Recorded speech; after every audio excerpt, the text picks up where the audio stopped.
Hello everyone, welcome to the video. You are joining me in my baking element. This is the spot where I like to bake. Oven there, ingredients there. What more do you need, hey? I am going to be bringing you the best blondie recipe today. This blondie recipe is so good because you can easily adjust it. What I'm going to be teaching you today is the blondie base, to which you can add anything you want. Today I'm going with strawberry jam and white chocolate, which I've never tried before, so I'm rather excited. Before, I've done Kinder, I've done Mars bar blondies, I've done Cadbury caramel, and they are all delicious. If you're wondering what a blondie is, by the way, I like to describe it as a cookie bar. People get confused between blondies and white chocolate brownies. People think that blondies actually have white chocolate in them. So they think that they're a lot more complex than they actually are. No, they don't. They're very simple. They have caster sugar, light brown sugar, plain flour, butter, 2 eggs, and other than that, all you'll need is a bowl, a spoon, yourself to bake it, an oven, a baking pan, and some parchment paper. And obviously your fillings. So yeah, let's get started. First things first, set your oven to 160 degrees Celsius. I have got a fan oven. I forgot to mention you'll be needing weighing scales, but I assume that would be obvious. But then the oven's obvious and you mentioned that, so.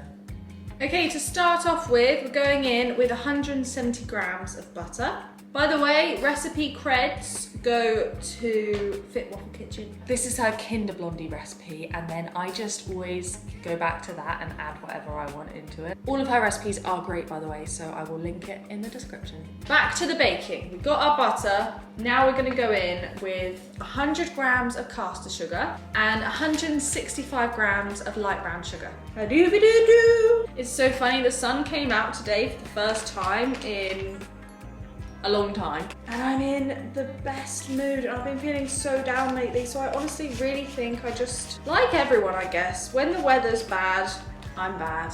It's because I literally don't want to go outside. Yeah, I love the rain. Sometimes I love going out for a rainy walk. I think, like today, I just forgot that I can go for a walk on my own. I've been going for a walk like every day with my mum and the dogs, and if she doesn't want to go, I don't go. But today she didn't want to go in the morning, and I was like, I kind of want to go in the morning, it's sunny. So I went and I just had the best time on my own on a walk. Yeah, anyway, I got a little sidetracked, but that was me explaining that I guess I forgot that doing things on your own is okay and you don't need a reason to go for a walk. For instance, I don't have to use my dogs as a reason to go for a walk. I can just go for a walk on my own. I'm a grown woman. Anyway, back to baking. And I'm going to cream this together, which means mix it until it's light and fluffy.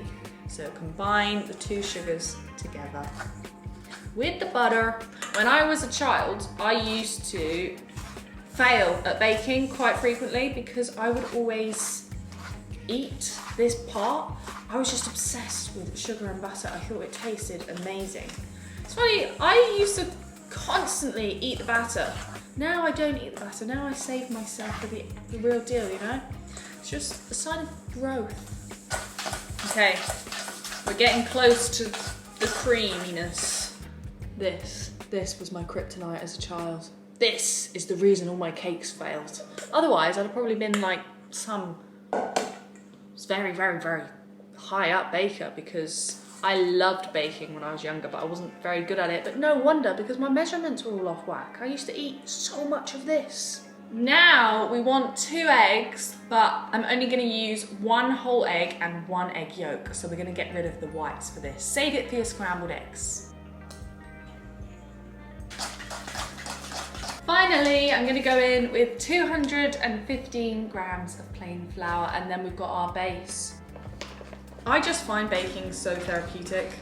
I can't imagine baking and getting stressed. Like cooking, yes, I will be stressed while cooking because you have to multitask, whereas baking, I just feel as free as a bird. Like if I wanna stop right now, I can. With cooking, I feel like there's a time pressure. You've got to get everything on the plate. Oh, no. And here we have our base. So, just lent in egg yolk. For crying out loud. Lovely, yeah. It's exactly what I wanted on my brand new jumper. This is why I don't wear nice things. The yolk is semi-cleared. Here we have the batter. What I like to do is add half of the batter to the base of my pan, which is lined with greaseproof paper. Then add the filling straight to that. Go on top with the other half. Add more filling to the top if you want. Wonder who's at the door. Anyway, but you can also just add all the extras to the batter. I better go see who's at the door. So I've lined my pan with parchment. I do this little trick where you get even corners. If you cut the edges of a rectangular piece, then it just slots in nicer.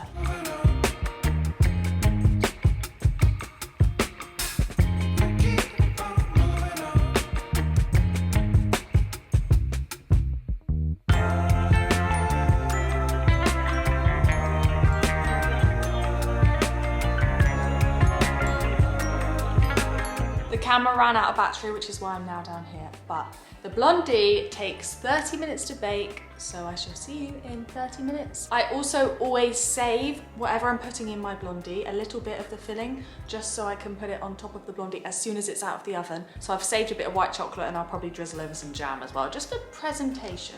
And here we have it, fresh out of the oven. I actually cooked this one for a little bit longer. I do think with baking, you slightly have to use your intuition when it comes to baking times because, for instance, it said 27 to 32 minutes, the cooking time. Because this one's got jam in, I feel like it needed a little bit longer. I always let my Blondies completely cool in the tin and then chop them up once it's literally completely cold. Otherwise, it'll melt and be a gooey mess. As you can see, I've just cut them up. They're quite fudgy, quite gooey, but that's how I like them. I'll probably insert a clip of them tomorrow as well because that's when they'll properly set. But take a look at this. Would definitely recommend jam and white chocolate. This one right now is so fudgy.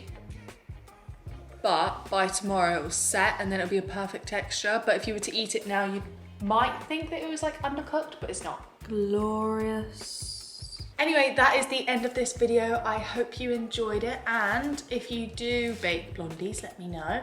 I'm going to enjoy one of these jam and white chocolate Blondies.